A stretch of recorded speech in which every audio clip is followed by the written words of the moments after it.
Oke, jadi judul penelitian kelompok saya adalah pengaruh promosi pada media sosial TikTok terhadap minat beli konsumen.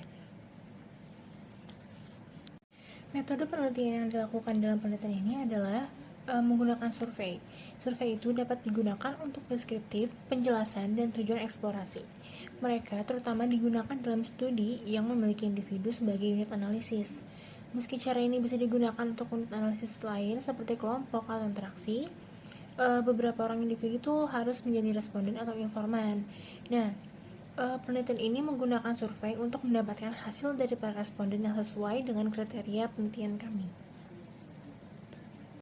Jenis penelitian yang kami lakukan adalah penelitian deskriptif. Selanjutnya ada populasi dan sampel. Populasi ialah sekelompok orang atau objek lain yang ingin diteliti dari penelitian yang ada. Populasi yang diambil dari penelitian ini adalah mahasiswa ilmu komunikasi Universitas Negeri Jakarta angkatan 2019. Untuk sementara populasi menentukan unit yang dijadikan sampel yaitu lokasi geografis dan batas temporal populasi. Sementara sampel ialah sebagian populasi yang dipilih atas sejumlah elemen. Sampel dalam penelitian ini adalah mahasiswa ilmu komunikasi Universitas Negeri Jakarta angkatan 2011 yang menggunakan aplikasi TikTok sebanyak 45 orang. Teknik penarikan sampel ini yang digunakan ialah purposive sampling, yang merupakan pengambilan sampel yang terbatas pada jenis orang tertentu yang dapat memberikan informasi yang diperlukan. Dan dipakainya purposive sampling ini adalah karena peneliti hanya ingin mengambil sampel yang terbatas dan jenis tertentu saja, yaitu mahasiswa yang menggunakan aplikasi TikTok. Unit analisis dalam penelitian ini adalah media sosial TikTok.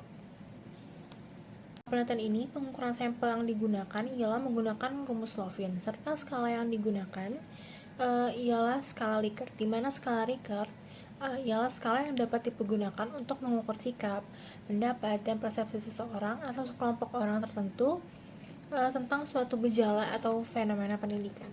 Teknik pengukuran sampel yang digunakan pada penelitian ini ialah purposive sampling atau pengambilan sampel bertujuan, di mana merupakan pengambilan sampel yang terbatas pada jenis orang tertentu yang dapat memberikan informasi yang diperlukan. Alasan dipakainya purposive sampling adalah karena penelitian ini hanya mengambil sampel yang terbatas dan jenis saja, yaitu mahasiswa yang menggunakan aplikasi TikTok. Selanjutnya ada metode pengumpulan data.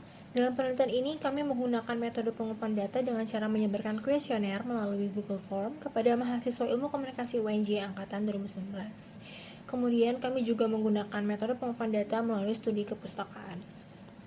Lalu ada metode pengukuran data. Dalam penelitian ini, kami menggunakan metode pengukuran data dengan uji validitas dan reliabilitas menggunakan SPSS. Penelitian ini menggunakan skala ordinal, skala yang diurutkan berdasarkan tingkat variabel yang ada pada unit observasi. Penelitian ini memberikan pilihan angka 1 sangat tidak setuju, 2 tidak setuju, 3 setuju, dan 4 sangat setuju. Antara metode analisis data, dalam penelitian ini menggunakan dua, yaitu data univariat serta bivariat. Keterbatasan dan kelemahan data. Keterbatasan penelitian ialah penelitian yang kami lakukan hanya berfokus terhadap minat beli konsumen melalui promosi dengan media sosial TikTok.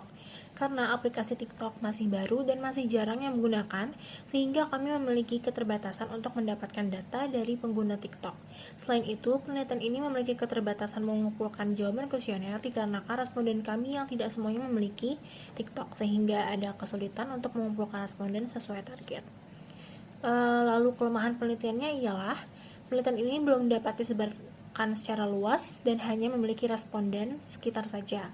Dan penelitian ini bersifat jangka pendek sebab aplikasi TikTok tidak terlalu memiliki minat yang lebih banyak dari Instagram dan rata-rata lebih banyak orang yang memilih menggunakan Instagram. Kelemahan yang paling berdampak dalam penelitian ini adalah ketika kami harus melakukan penelitian secara daring dan diskusi online karena pandemi.